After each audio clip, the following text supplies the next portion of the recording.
अस्सलाम वालेकुम दोस्तों, अब आप एक नया तमाशा सोशल मीडिया के ऊपर सुन रहे होंगे कि मोहम्मद रिजवान को कप्तानी से हटा देना चाहिए, आकिब जावेद को कोचिंग से हटा देना चाहिए, टीम के अंदर स्पिनर कम क्यों था, टीम के अंदर रेगुलर ओपनर क्यों नहीं था। इस तरह की टीम कप्तान ने सिलेक्ट की है, कोच ने सिलेक्ट की है, तो इनको रिमूव कर देना चाहिए, इनको सैक कर देना चाहिए। यह सब इनकी ही गलती है।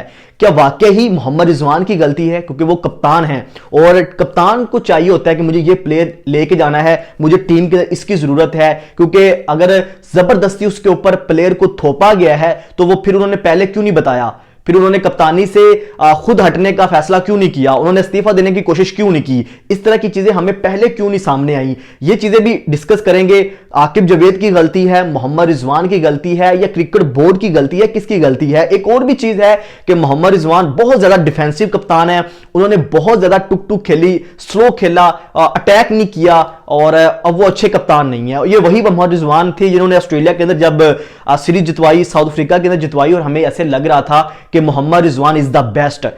जब बाबर आजम कप्तानी कर रहे थे, हारते थे, तो सब शोर उठता था कि बाबर आजम जो है वो डिफेंसिव कप्तान है, बाबर आजम कप्तानी नहीं करनी आती, वो प्लेयर अच्छा है लेकिन कप्तान नहीं है। तो कप्तान अगर पाकिस्तान के अंदर कोई एक है तो वो मोहम्मद रिजवान है। लेकिन अब चैंपियंस ट्रॉफी के बाद कुछ ही महीनों में हमें ये लगने लग गया है कि जी मोहम्मद रिजवान भी अच्छा कप्तान नहीं है। क्या कप्तानी का मसला है, क्या कोचिंग का मसला है, या हमारे सिस्टम का मसला है? इस चीज का हम यहां पे डिस्कस करेंगे, आपको खुद अंदाजा हो जाएगा, बल्कि आप खुद कमेंट्स के अंदर बताएंगे कि भाई ये चीज है। अब आप एक चीज नोट कीजिएगा, बाजार तो ऐसा लग रहा है कि ये जो टीम सिलेक्ट की है ये आकिब जावेद ने सिलेक्ट की है, ये सिलेक्शन कमेटी ने सिलेक्ट की है, उसमें रिजवान भी मीटिंग में बैठे, उसमें आकिब जावेद भी बैठे, 5 सिलेक्टर भी बैठे, और फिर उन्होंने रेगुलर ओपनर क्यों नहीं शामिल किया, स्पिनर को क्यों नहीं शामिल किया। और अगर मोहम्मद रिजवान ने डिमांड की थी फला फला प्लेयर की, तो उसको वो प्लेयर क्यों नहीं दिए गए? क्या वाकई उसने डिमांड की थी या उसने कंप्रोमाइज किया था कि 2 तेरे 2 मेरे, जो सब ये चलता आ रहा है, ऐसे किया था? और मोहम्मद रिजवान भी उस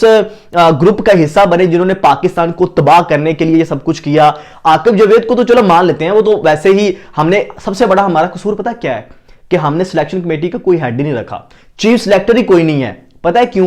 कि बाद में रिस्पॉन्सिबिलिटी कौन उठाएगा, कौन मीडिया के ऊपर आके बात करेगा जी मैंने ये सिलेक्ट किया था? जब प्रेस कॉन्फ्रेंस होगी ना, पांचों इकट्ठे आगे बैठ जाते हैं। ये जब से जो नया सेटअप आया ना पाकिस्तान क्रिकेट बोर्ड का, एक नया इन्होंने प्लान बनाया कि भाई आप कोई किसी को चीफ सिलेक्टर ही ना रखो, किसी से कोई सवाल ही ना कर सके, भाई ये प्लेयर आपने डाला है तो किसने डाला है, ये अगर आपने प्लेयर को नहीं सिलेक्ट किया तो किस बुनियाद पर नहीं सिलेक्ट किया। यहां पे आप देखो वो वोट है, भाई एक मेरा डाल दो, एक मेरा डाल दो, एक उसका डाल दो, आप किसी से सवाल ही नहीं कर सकते, कोई चीफ सिलेक्टर ही नहीं है। आज जिसको भी बनाया वहां पहले वहाब रियाज थे, ऑल इन ऑल, मतलब वो हेड कोच भी हैं, वो चीफ सिलेक्टर भी हैं, वो डायरेक्टर मीडिया, डायरेक्टर क्रिकेट भी है, सब कुछ वही है।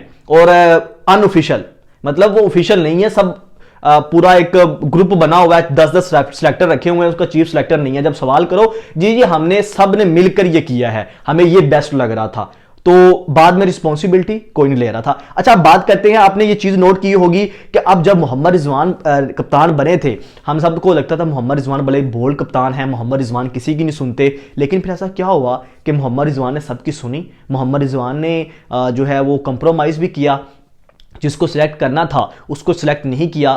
पर्ची प्लेयर टीम के अंदर आए, मैं पर्ची प्लेयर क्या है कि किसी को डिसरिस्पेक्ट नहीं कर रहा, लेकिन आप एक चीज देखिएगा कि ऐसा हुआ है। पर्ची का मुराद ये है कि अनएक्सपेक्टेड चीजें हुई, जो स्क्वाड के अंदर प्लेयर आए वो किसके कहने पे आए, मोहम्मद रिजवान उस पर बोले क्यों नहीं? आप एक चीज नोट कीजिएगा, ये आकिब जावेद की गलती है, मोहम्मद रिजवान की गलती है, या किसी और की गलती है? फखर जमान ने ट्वीट किया था जब बाबर आजम को ड्रॉप करने वाली वो बात हुई थी, तो फखर जमान को टीम से निकाल दिया गया था। उसके बाद पाकिस्तान को फखर जमान की उस वक्त जरूरत थी, पाकिस्तान का सबसे बड़ा मैच विनर था, लेकिन उसको बाहर निकाल दिया गया। उसके बाद उसने माफी मांगी, फिर वो टीम के अंदर वापस आया था।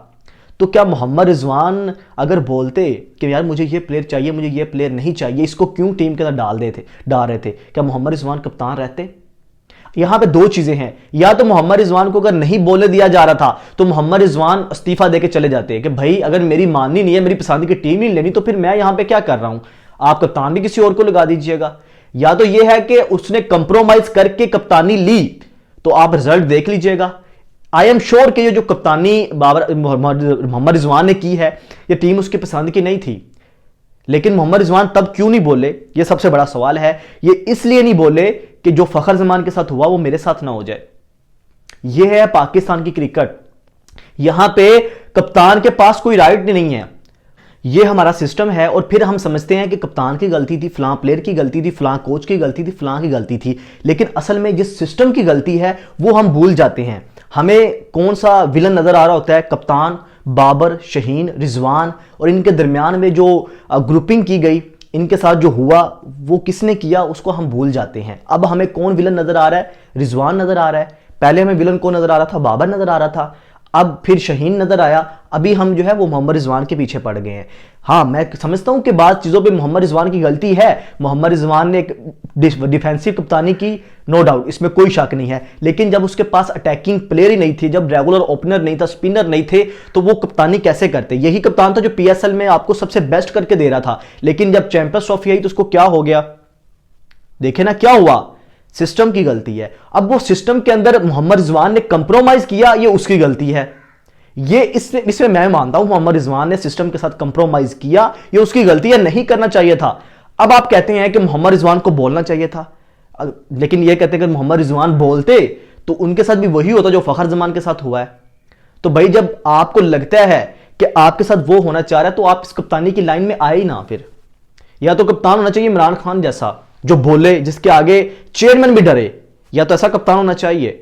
अगर ऐसा कप्तान, आपको ऐसे राइट्स नहीं मिल रहे तो फिर छोड़ दे कप्तानी। फिर इस तरह की बदनामी लेने से अच्छा है कि आप कप्तानी ना करें। और मोहम्मद रिजवान ने भी अपना बना बनाया स्टेटस इसी वजह से खराब किया है। और अब मैं समझता हूं मोहम्मद रिजवान की गलती है। मोहम्मद रिजवान की इसलिए गलती है कि ये टीम के साथ जब इस तरह का मजाक हो रहा था तो उन्होंने उसके साथ कंप्रोमाइज किया है। इस वजह से मोहम्मद रिजवान की गलती है। वरना मोहम्मद रिजवान को मैं समझता हूं इस वक्त अगर वाकई पाकिस्तान के अंदर कोई अच्छा कप्तान है तो मोहम्मद रिजवान है।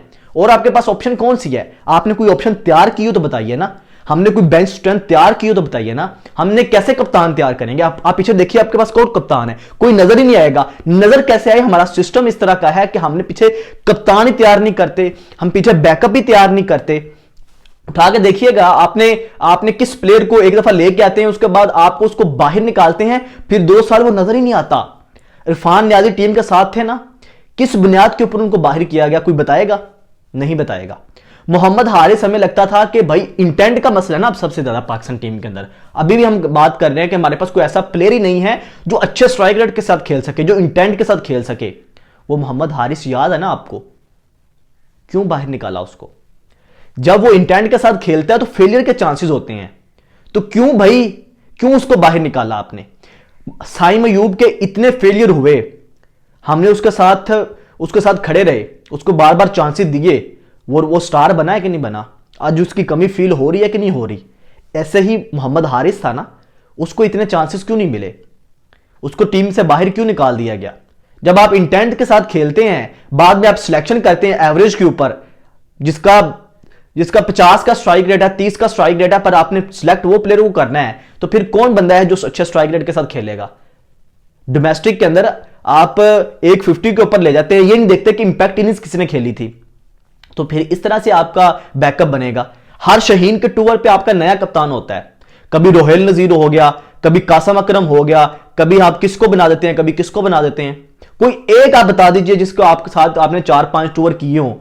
हर शाहीन का टूर के ऊपर आपका नया कप्तान होता है। इस तरह से आप बैकअप तैयार करेंगे। पीछे बुढ़ के देखिएगा आपके पास कौन सी बेंच स्ट्रेंथ तैयार है। ये गलती बाबर आजम और मीर रजा के दौर पे भी हुई है। तब हमारी टीम हर टूर पे, चाहे जिम्बाब्वे के अगेंस्ट है, नेपाल के अगेंस्ट है, किसी टीम के अगेंस्ट है, हमारे सारे फुल स्ट्रेंथ खेलती थी।